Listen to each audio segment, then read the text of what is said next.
Hello guys, gabi na pero nag-decide ako mag-film nitong vlog na to kasi napanood ko yung video or yung vlog ni Miss Princess Mendoza.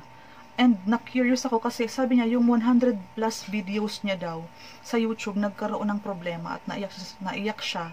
Nagtatanong siya kung dapat niya bang i-delete, i-mute, or itanggal ng pagka-monetize noon.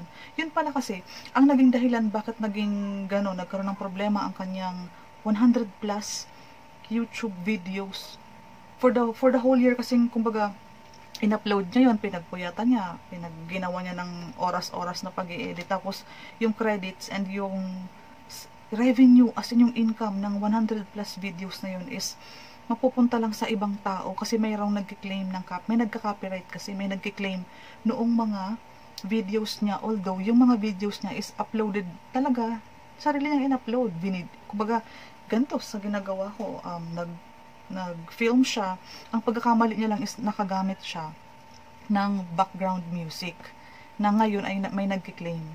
Siyempre, kay YouTube kasi, kapag ikaw kasi ang may license, ikaw ang nag-claim at na-check ni YouTube na yung kiniklaim mong background music is talagang ginamit naman ng content creator. Sa situation na to is ginamit kasi ni Miss Princess Mendoza yung background music na yun, year 2019. And after a year, so ngayon is year 2020, December na. For the whole year kasi is meron doon talagang may best viewed, meron doon may nag-trending, meron doon nag-million views.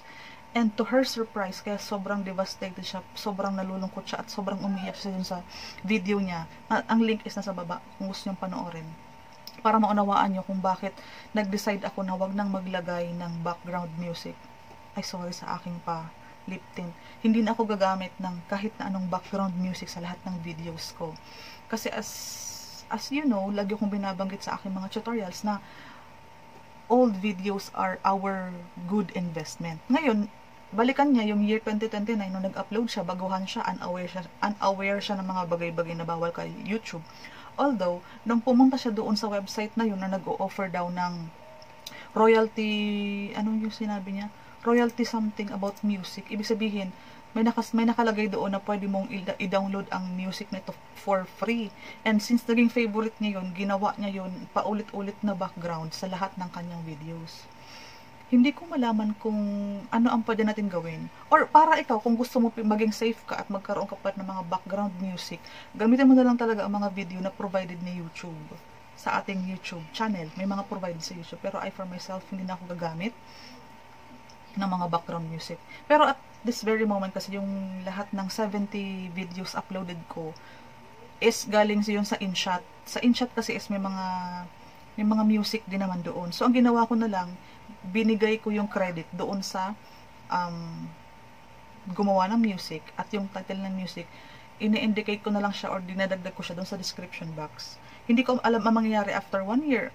Halimbawa, hopefully, may isa akong video na mag-trending.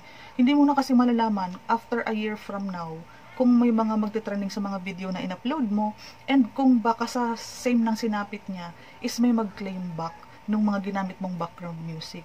So, sa kanya kasing situation, mayroon siyang pinuntahan na website, may nakalagay naman daw royalty something or free to use.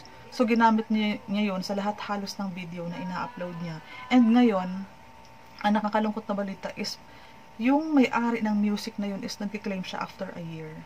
And ang license kasi is talagang na-check naman ni YouTube na sila ang may-ari noong music and ngayon kiniklaim niya and meron naman license.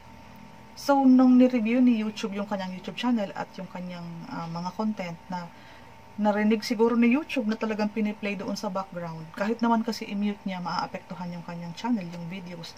Imagine mo, meron siyang video ng mga 1.4 million views, meron siyang 375,000 views.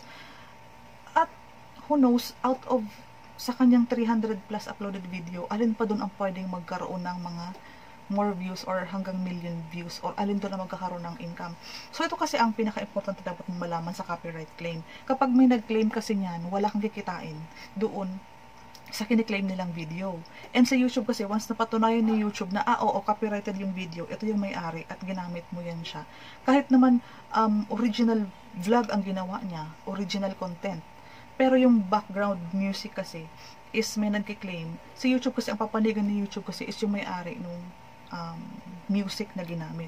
So, in this scenario kasi is na-detect ni YouTube na ginamit ni Miss Princess Mendoza ang kanyang background music for halos sa 100 plus videos. And ang sad story dyan, kaya grabe ang hagulgul niya, is lahat ng revenue, upcoming revenue, is mapupunta doon sa nag-claim ng music, doon sa may-ari ng music mismo. So, di ba nababanggit ko dati na once uploaded mo na yung video mo na hindi mo na siya ma-edit, ang pwede mo na lang magawa is mag-re-upload.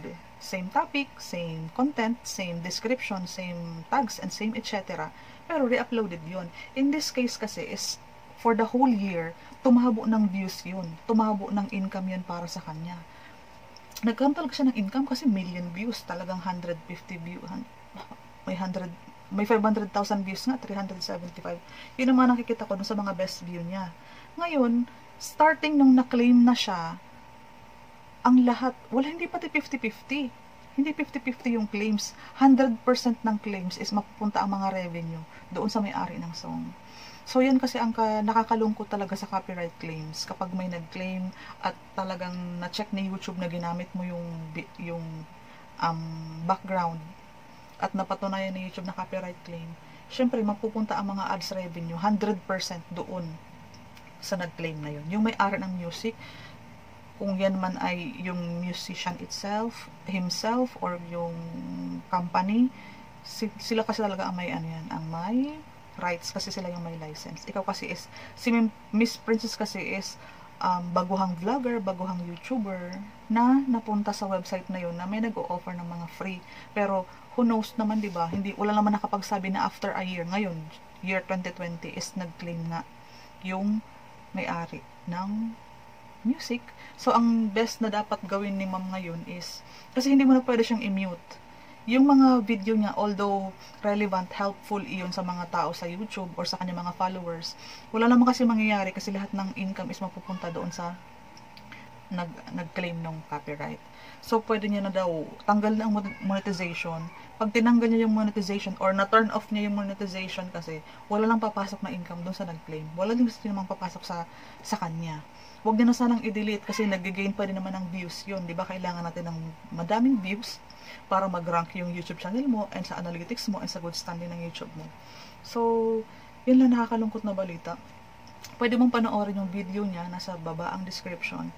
So, ikaw, uulitin ko, hindi na ako gagamit ng mga background music para maging safe lang kasi who knows, diba? Sa uploaded videos ko na 360 or 360 uploaded videos ko and meron akong mga 80 videos regarding YouTube tutorials, hindi ko kasi alam kung alin dyan ang pwede mag-trending. As early as now, magkakaroon na ako ng, kumbaga, pag-iingat. Kaya pala ang mga ibang content creator, wala akong naririnig na background music sa kanila. So anyways, nanonood ka naman ng mga tutorials, hindi dahil sa background music. So I for myself, just to be safe, hindi ako maglalagay. And pag i-effortan ko na lang talaga mag-deliver ng magandang information, maging straight to the point ako doon sa mga gusto mong malaman, and papaiksiin ko na lang yung video na yon. Doon ko na lang babawiin yung satisfaction nyo, hindi na ako lalagay talaga ng background music just to be safe kasi our video kasi pwede yan magstay sa YouTube channel natin for 5 years, for 10 years, who knows magkano na magiging revenue ng mga upload video mo at this very moment. Like, ako kasi tinuturing ko kasing investment ang aking mga videos na ina-upload sa YouTube kasi naunawaan ko na yung pagpalo ng revenue, pagpalo ng income, and yung benefit talaga na legal talaga si YouTube as maging income source. Passive income kasi yan. Diba, si ma'am nga, hindi niya naman daw inakala na after a year magbo-boom ang channel niya. Hindi niya daw inakala na after a year magkakaroon siya ng mga videos na merong million views. At nagkaroon siya ng talagang magandang income dahil kay YouTube. And sad to say nga lang, this year, 2020, December, may nag-claim daw doon sa mga videos na nagbibigay sa kanya ng magandang income o regular na sahod monthly. And nakakalungkot lang ngayon, wala na siya nare-receive na revenue doon. Meron naman siya nare-receive, maliliit na lang doon sa mga videos na hindi masyado malaki ang views. And yun, hopeful na lang siya na eventually may mag-trending pa din doon sa kanyang mga ibang videos. Hindi ko napapahabaan ng video na to. Please po, isaalang-alang mo yung aking na-share sa'yo kasi para to sa mga future investment mong video sa YouTube na huwag tayong magaya sa kinasapitan niya. Kasi wala siyang idea na after a year, magkakaroon siya ng malaking income sa YouTube, nagkaroon siya ng malaking sahod. And then, out of nowhere, may nag-claim ng mga videos niya, 100 videos niya, may nag-claim. Ngayon, tumigil ang income niya at yung income niya dapat is napupunta sa ibang tao na may-ari nung music na ginamit niya as copyright claims. Claims naman yun, hindi naman yun siya malala, pero malala siya kapag pinag-uusapan natin yung pera, yung sahod, yung revenue. Yun ang malungkot na balita. So, salamat, hindi ko na ito papahabain.